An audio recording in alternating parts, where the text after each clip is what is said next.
afternoon session of today's conference, which is on the single market at the challenge of competitiveness and innovation.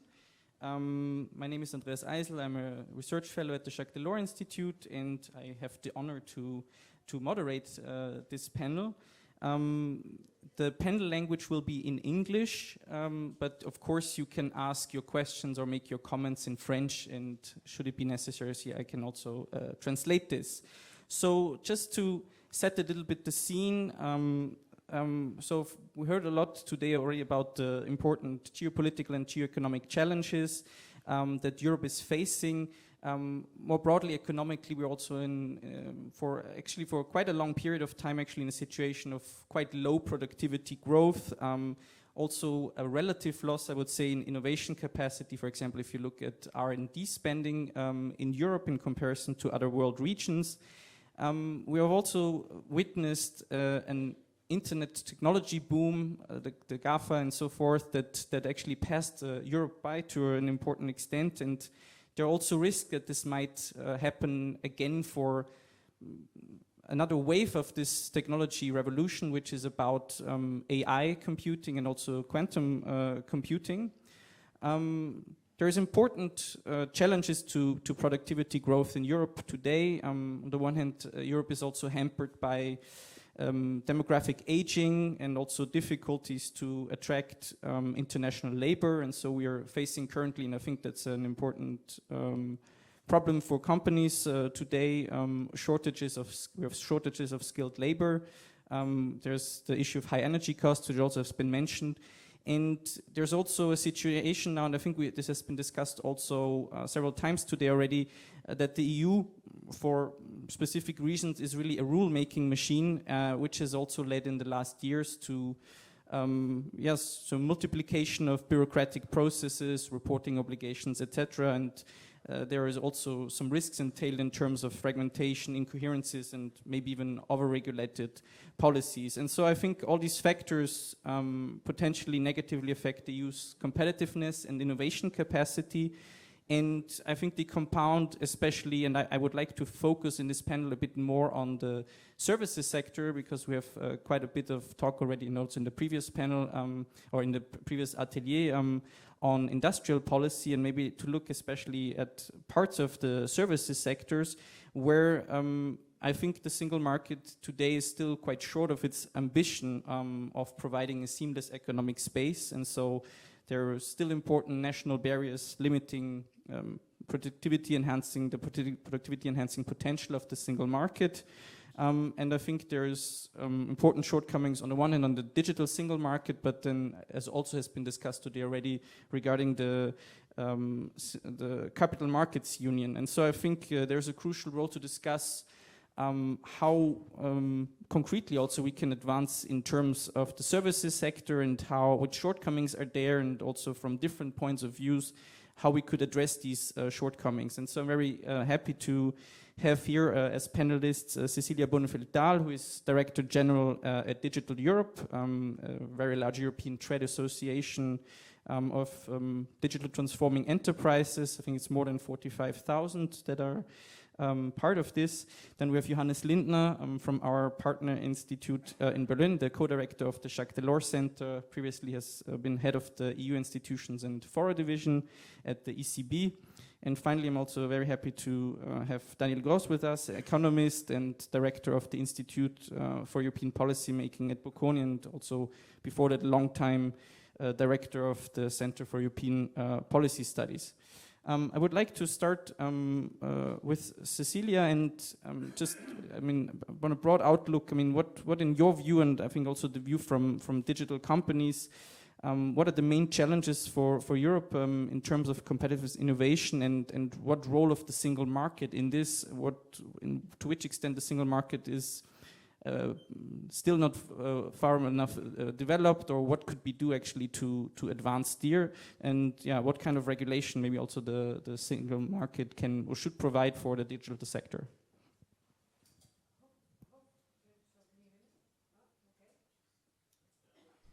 So I would say single market 30 years Thank you so much for taking this extremely serious, and to the Jacques Delors Institute and to Letta for really, bringing this to the heart of Europe again.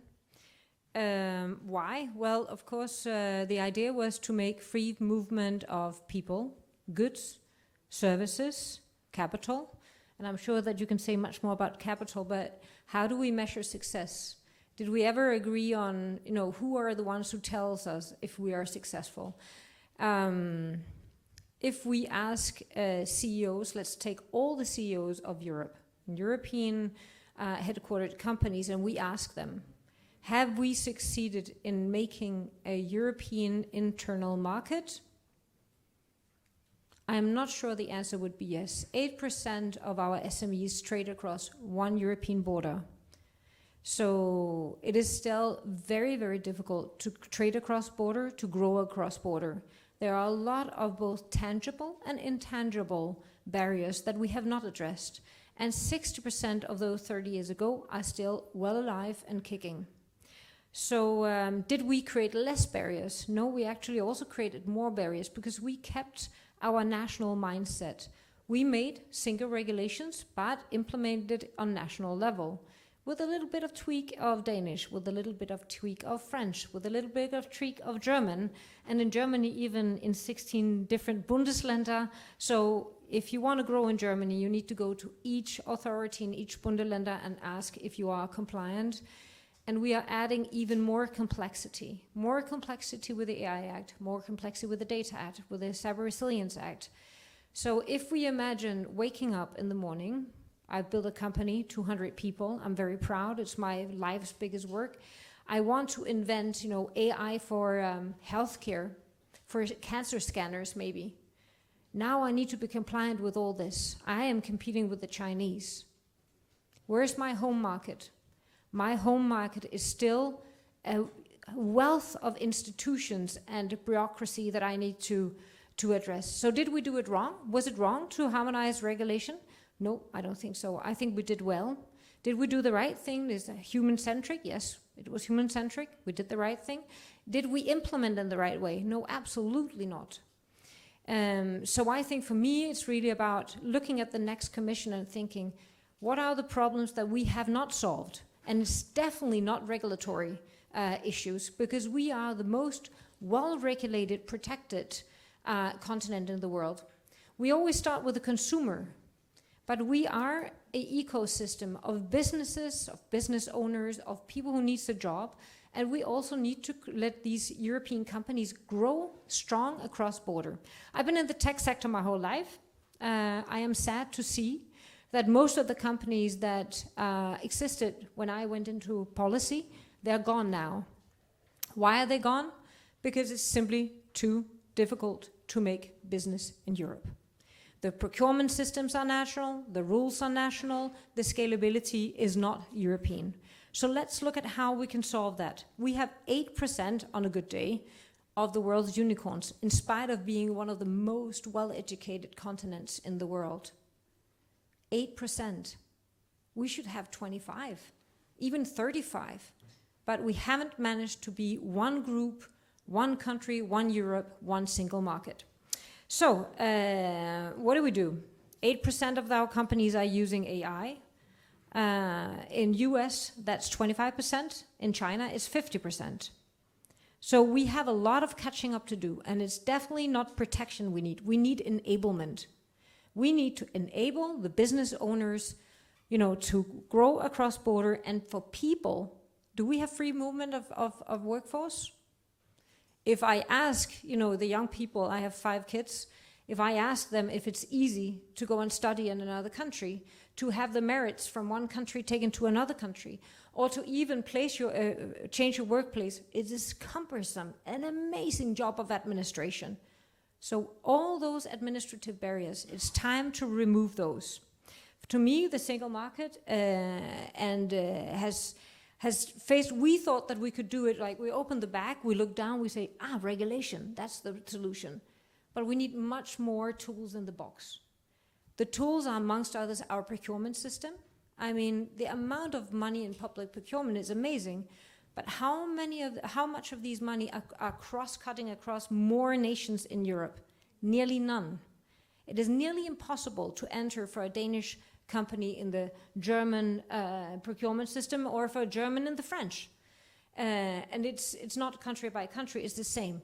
But all those money, instead of being one pool of being really invested together on driving technology innovation in Europe, is spent little by little budgets with the safest and cheapest solutions, which is not always supporting European innovation. So maybe just finalizing, I mean, what can we do about it? I mean, it's like a marriage, right? As I said, it's a marriage. You've been married for 30 years, what do? I mean, you need to shake up everything a little bit and make it exciting again. I really think that we need to set new goals. We need to start measuring success. How many citizens say, EU created my job. It was easy for me to study. It was easy for me to move across border. I had my skills passport. I could just show my skills passport and they said, okay, you're an EU citizens, here you go.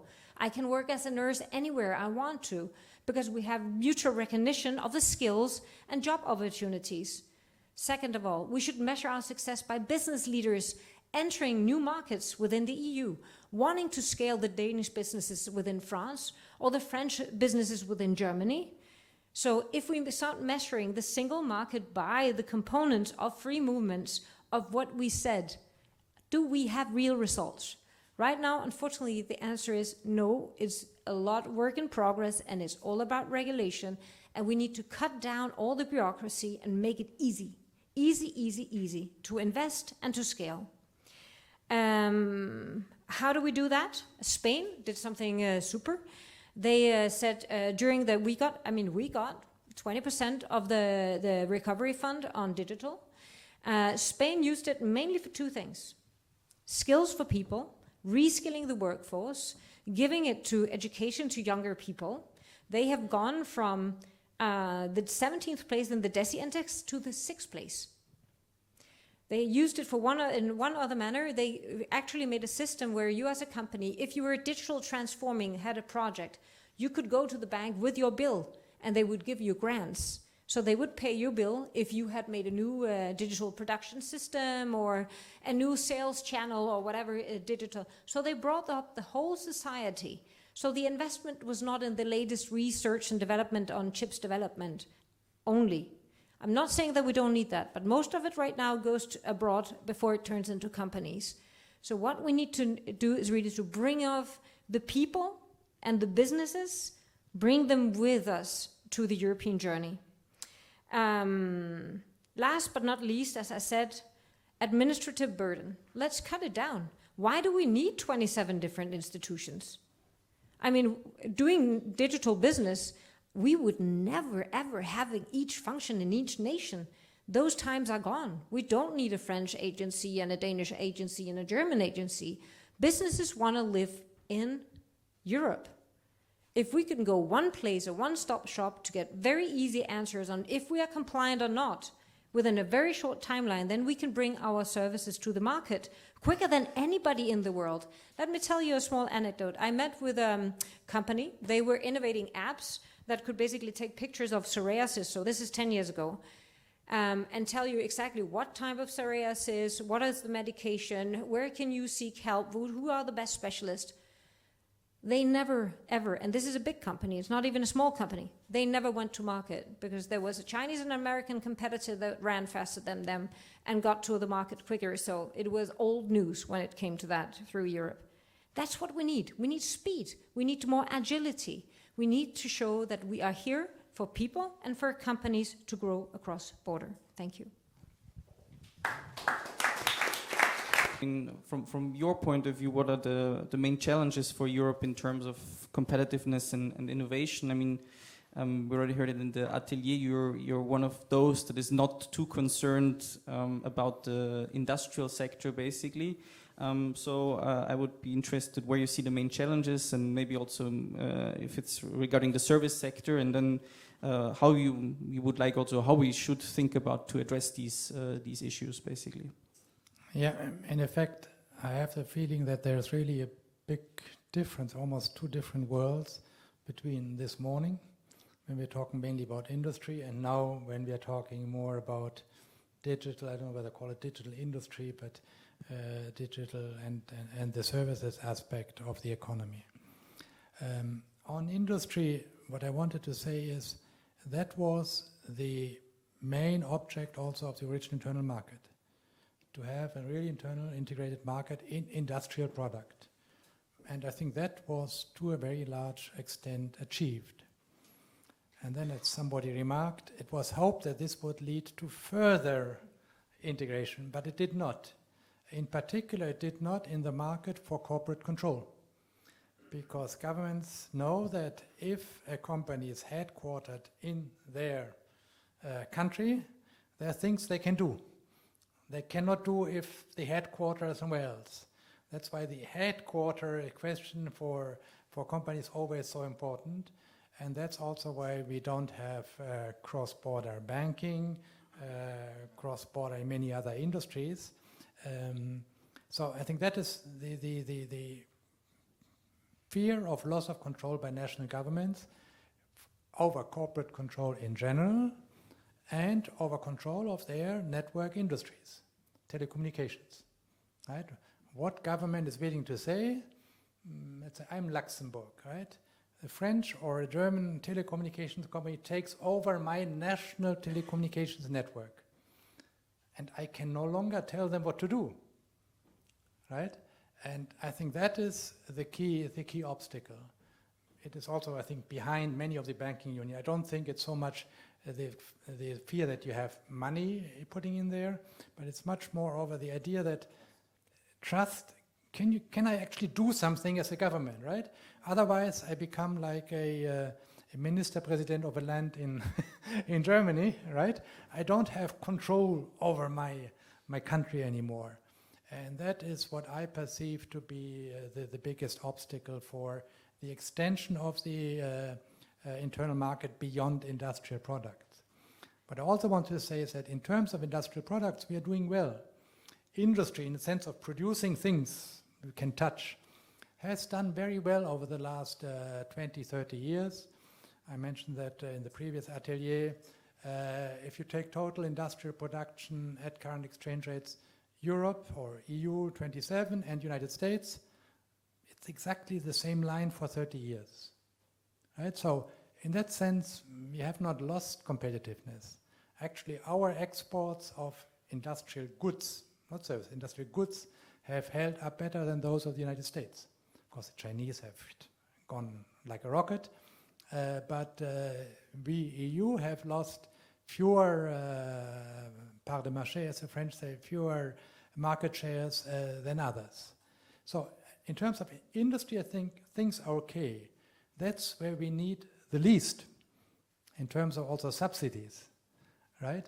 Because when I heard people saying we have been naive over the last 20 years, what has been the result of the naivete has been pretty good, right? Our industry, without big public subsidies, has been able to either withstand competition or find new markets, even though the Chinese were subsidizing their own industry like mad, right? But now we are in a different game, so to speak. Industry is slowly declining in importance, and I think that's not where we should, but that's the digital services. And here we come to this phenomenon as you just described, and that I think Thierry Breton also mentioned that. If it hits the eyeballs, it's national protection of consumers, and then you stop. You stop at the border, right? It's not just the language, it's just consumer protection, which is national. Right? And then he also mentioned that there are other areas which are not so much directly connected with the consumer, but more with business. And you mentioned, for example, the attempt to have diagnosis of psoriasis. Right? So that in the first instance, of course, national countries would say, oh, we have to make sure that the people get the best medical advice, right? Is this stuff safe? And here you said there's national regulations which are then gold-plated. And I think we have to learn from something that Johannes might have mentioned, which is the difference between common regulatory rule book, right, and having common supervision. We had, even before the banking crisis or the financial crisis, we had a common regulatory rule book, right? We had a Euro EBA, right? But all the national supervisors, so those guys who have to apply this stuff, right? I was actually there at some of these meetings. They said, whenever somebody talked, the others have a problem, at home everything is okay, right? And when that broke, right, with basically the Spanish and other cases, that's how we got unified supervision, at least of the large banks. And I think that is the model we need in other areas. I don't think we can have it everywhere because countries will not accept it, but I think that is the one way to go. Not to say it's not enough to have a rule book, but also have a common supervisors. I think actually Breton mentioned, for example, for even maybe for some aspects of consumer protection on the internet, the application of AI. It's impossible to have a 27 and then 1 plus times 17 in Germany. So if I were to have a limited political capital, I would say you have to zero in on some specific sectors where regulation formally is unified, but try to establish a single European supervisor to facilitate the emergence of a European market.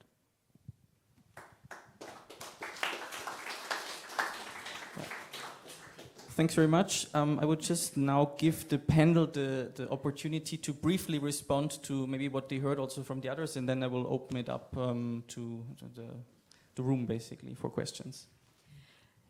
Yes, I mean, when we look at digitalization, everybody says we missed the train, we totally missed out on it. It's not true. We have the most efficient production systems in the world, in Europe. We have the best health tech made in Europe. So what we are really missing is for the Council, not for the Commission, because the Commission has the vision, right?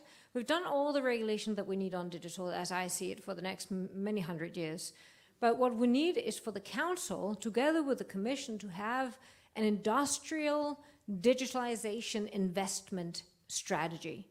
We have areas of absolutely critical importance for the future. Mentioning critical technologies, we have now mentioned 10 critical technologies. Within those 10 critical technologies, we should either go out into the world and internally in EU and make sure that there is a market with a lot of money, not necessarily public money, but remove any barrier of investment there. We should also make sure that we have the skills. I mean, the best thing we could do right now is get Ukraine in as fast as possible. We would have anybody who knows anything about defense tech, coding, AI, in 1 second, then open up the doors for Taiwanese, then they come with all their chip skills, and we could solve the problem, right? Where do we partner? Where do we invest? Where do we lead and keep that position? Not in France, not in Denmark, not in Germany, but across the board. So a common strategy, I would mention some areas like defense, of course, we need to up our game like big time. And remember, it's not tanks and ammunition and everything, right? This is about digital warfare, which is like something that we need to wake up to the fact that we have. Health, of course, health. We have the leading. Why would we not have a Google for health? Why not? Why would we not have a big company, a big scalable company making the best technologies in health, or 2 or 3 or 5 companies making the best technologies on health in the world? Why would we not? We have Schneider, we have Siemens, we have Grundfos, we have Danfoss, we have a lot of companies that are super, super innovative in green tech. Why would we not be the winners of the world with big, strong companies in some of these areas? There's no reason. They are very digital, they are super cool, they do the best in the world, but they don't scale. And right now, the main amount of money that they earn in the US. Because we are making it too difficult for them to make money in Europe, which is bad.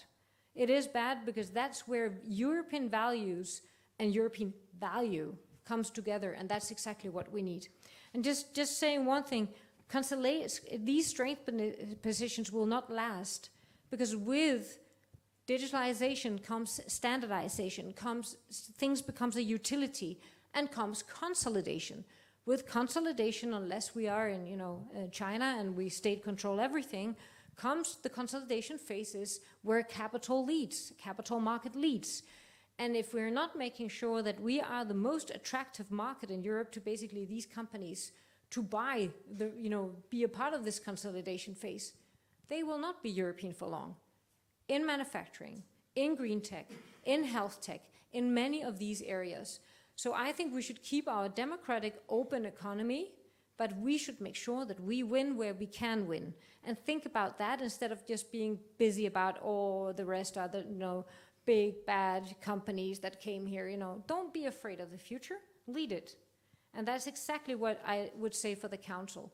Get the prime ministers in a room, find out where do we lead now, where do we want to lead in the future, and how do we do it? Thank you.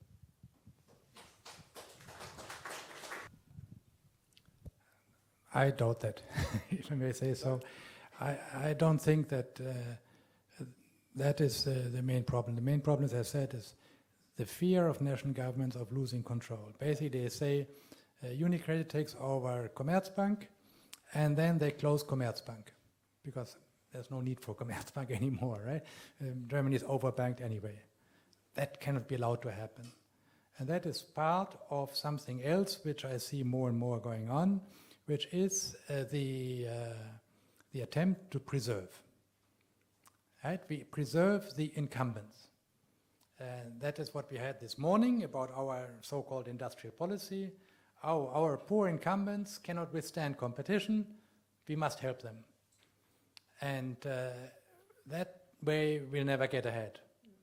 Right? So I think we have to, and that is, governments have to accept that. Now, what head of government will accept this?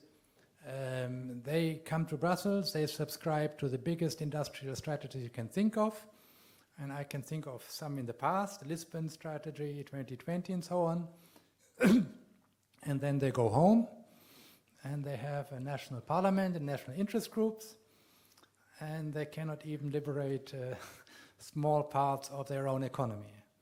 So I think, if I may disagree, that agreeing on a strategy at the council level is the easy part. But I'm very doubtful there will actually be implementation.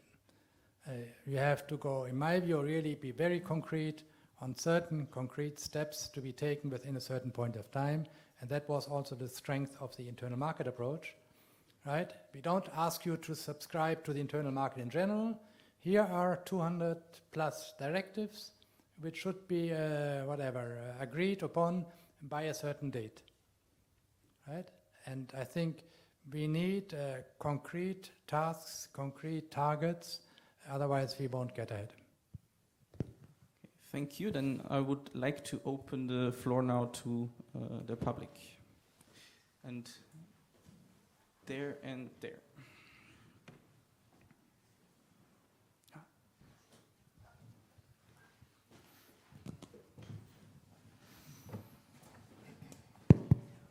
Thank you. What you say, the three of you, is totally convincing and largely consistent. So it's convincing as a foundation of a coherent European strategy. Nothing to object that. Finance, capitals, institutions, regulations, fine. And yet, I wonder there isn't something deeper in Europe that is a problem. We all know that the key element in innovation is not the production of innovation, it is the implementation of innovation. We have good universities and we still have Nobel Prizes, and therefore, of course, we are all right. Implementation is different. The path from production to implementation is defined by what, in my opinion, the greatest European economist of last century, Schumpeter. It's creative distractions and animal spirits. We all know that at least 3 out of 4 innovations that looked very promising then fail when they are implemented. Now, that is what seems to be lacking in Europe. Now, the question is, I don't have the answer. The question is, does it all depend on regulation, institutions, and finance? Or is there a cultural problem that has to be addressed in a deeper way? In a previous life, as a company executive, I used to organize research programs with different European universities. What I found striking is that a brilliant researcher from an Italian university, the first thing he thought about was to publish. The same person in a British university thought of patenting. Two totally different cultures. If you publish, you don't patent, your innovation is over. There is something striking in the Chinese path. When animal spirits were unleashed in China, then they produced things like Alibaba, TikTok, Jack Ma. Now the Jack Ma of this world are being repressed. And I think this is the most significant turn in Chinese policy, and I think it will create enormous damage for China as a nation. But I don't care about China. What can we do in Europe? Because if my analysis is correct, if this cultural problem, this aversion to risk, let's define it like this, is deep in our society, it starts from the universities, it goes through the media, it goes through corporate boards, to finance, to the banking system, and then it ends up inevitably in politics. What can we do about that? Yeah, maybe we collect some more. Thank you. Sophie Ponschlegel from Director of Studies at Europe Jacques Delors, which is the Brussels sister think tank.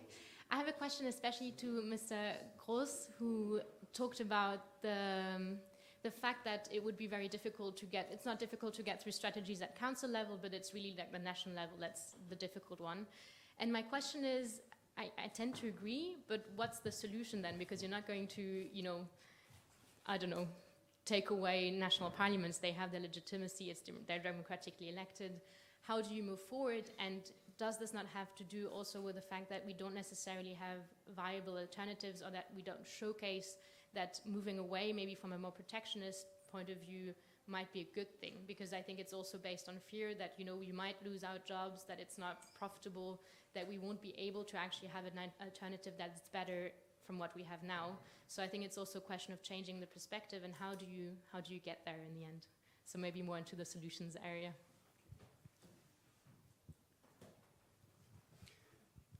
Eric Philippa, I have a question for Daniel and Johannes. You pointed the difficulty or the impossibility to have cross-border mergers in the banking sector because of the loss of sovereignty. You pointed the fact that for 10 years you wrote speeches and about the capital market union or banking union, and that never happened. But if you want to make a parallel, of course in economics we know about loss aversion, but there's a point where basically you realize you are collectively doomed, and you realize that you have to let it go. I want to take one parallel. I was born in Belgium, and Sabina was a very big thing. National carriers, whatever it cost. We might have Austrian in the room, and Austrian Airways or Swiss Air were very big. And at some point, Lufthansa took that over, because at some point it was too costly, it was going nowhere, despite the fact that national carriers were very important, not only in terms of symbols, but in terms of, you know, we own also the airport. It was an economic cluster. Air France KLM is a different wedding, but is it not a point, and that is something of interest for Mr. Letta, there's a window when it's too late to do something, but there could be a moment where basically it's the crunch time, where they will let it go. We had deep dive about the capital market union. We see a number of stock exchanges that are losing listings. The listings are going to the US. At some point, it's becoming so hurtful that to say, okay, I have that national sovereignty, but I'm losing so fast. Now perhaps it's time to bring the chip together. Do you see that moment which happened with national air carriers, incumbent, non-competitive, completely protected, where they were let down by their government for a higher stake. Do you see the kind of moment where this could happen? Thank you. Thank you. I think we can also quite well now distribute these questions to the different panelists. So maybe you want to start again. I'm happy to take the first. I think the others were not addressed to me. I totally agree. I mean, the dynamics of an economy, if you take big risks, there needs to be high stakes. So I would say, no, probably we have a cultural problem, I am sure. And one is that we still live in countries, right? That we still believe that there is like Denmark and then the rest, and it's most likely the Prime Minister of Denmark that runs the whole world, right? Which is still like a national mindset. But I would also say, if you are investing, I mean, I've twice in my life invested my whole fortune in building a company. And if you do that, it's different, right? You have your money, you put them there, and you hire that one person that should make the difference for you to earn and invest more to get like the money to sell something, to hire the next one. And if you have to hire 3 lawyers to implement regulation, I mean, this is one of the reasons that we see that the companies that we have right now are from just after Second World War or before, you know, the interim period. But we don't really have a lot of new companies. And it has a reason. There are no high gains. It's either taxed or your entry barriers for investments are extremely high. Labor is expensive. The taxation is high.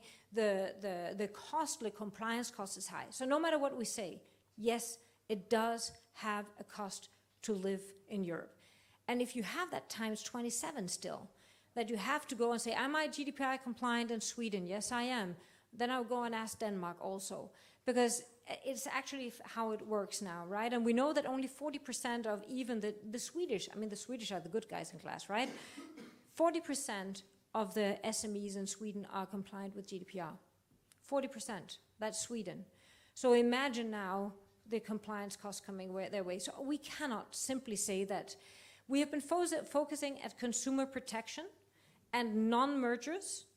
If you are not merging, you don't get big scale of production. And if prices are going down, you don't get the investment capital you need to innovate. Who says, if we have had our telecom operators merging, 10 years ago until they were 10 maybe in Europe, who say that they would not, invent satellite connectivity that would be world-leading standard today? So we cannot compensate for not letting companies merge and for growth and for profits by pumping public money in there. Right now, I think it's about looking at how can we compensate for the fact that we are still extremely bureaucratic compared to the rest of the world. How can we make sure that the companies have available capital to implement all these things and not get further behind than they are right now? That's a valid question, and somebody needs to answer it instead of just having big thoughts, because they need to survive the next wave of regulation and bureaucracy until we clean up our house and get like much more agile processes amongst the countries. As an economist, I usually take preferences as given, and I don't think the European level has much impact on how Europeans feel towards risk aversion. But at the margin, there's also one further element in this overregulation of the tech sector, which is very simple. If you're a European lawmaker and you ask yourself, what is the trade-off between more regulation or more development of this sector? We don't have this sector anyway. So if we regulate a bit more, at most it will reduce American profits, right? Why not increase the dose? That's what we are doing, right? And then we say, yes, but we don't have the potential. And here is something which I think people have to realize, and also it's the same argument which is made about the European Council, right? And if we don't do something, we are all doomed. Okay, if you ask every individual member of the European Council and head of government, okay, Europe might be doomed, but what's my right? What's my share of that? If I have to risk my majority in parliament or my survival of my government just because I increase a little bit the probability that Europe goes better, right? Or I make a compromise on whatever regulation, type of regulation on data privacy, just because maybe in future some European industry might develop more strongly, nobody's going to do it. And that's why I'm very skeptical about these appeals to European councils or governments saying, if you don't do something collectively, we'll all be doomed, right? You get them to sign up to big declarations. And to answer your question, and therefore my preference would be to have a limited number of concrete, firm commitments. As I said earlier, maybe one would be on the regulation to have something supervision directly. There could also be some alleviation of the regulation on digital services. I would really go very chirurgical on a few issues that then can later say check, right? Well, another factor which we mentioned earlier was this fear of losing out, right, or fear of losing. And this I heard a lot this morning also when we discussed about, oh, the Chinese will dominate all industries. The first lesson of economics is nobody can dominate all industries. Trade is about comparative advantage. There will be better in some things and worse in some other things. And that reminds me of the chips. We cannot allow that the Americans do software, Asia produce the chips, and what do? The answer is actually very simple. We are doing the machines. You don't have chip production in China without our European machines. So why can we not be content to say we have a very strong machine producing industry, right? All Dutch and others. And actually the surplus we make on chips production is bigger than our deficit on chips. So why can we not say in a bigger world, we have to specialize in certain niches. We depend on the others and the others depend on us. Right? We cannot try to dominate the entire supply chain.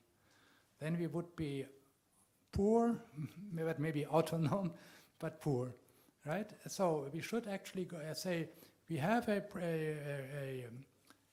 potential and a comparative advantage in anything that is small-scale production, adaptation to specific industries, specific circumstances. And that you can see in all the machine-building exports of Europe. Let's actually strengthen the basis for that type of industry instead of having big prestige objects that produce chips which are maybe in the end no longer in demand when the factory actually exists. So I think we have lots of strengths we have seen over the last 20 years. I would rather let the industry go into those areas and keep the powder dry, the fiscal powder, for those areas where we have actually comparative advantage. And together with some deregulation, I don't see why our industry shouldn't prosper. Thank you very much. Thank you very much for your contributions, for this discussion, also for your questions. And I think even if there's many points of agreement, I think there was also a question of strategy also to a certain extent and how we can basically move on. I have to at this point basically end this panel because we are in a tight time corset, but we directly follow up with the next one, moderated by Camille Defar, on the green transition and social justice. And thank you very much, and big round of applause.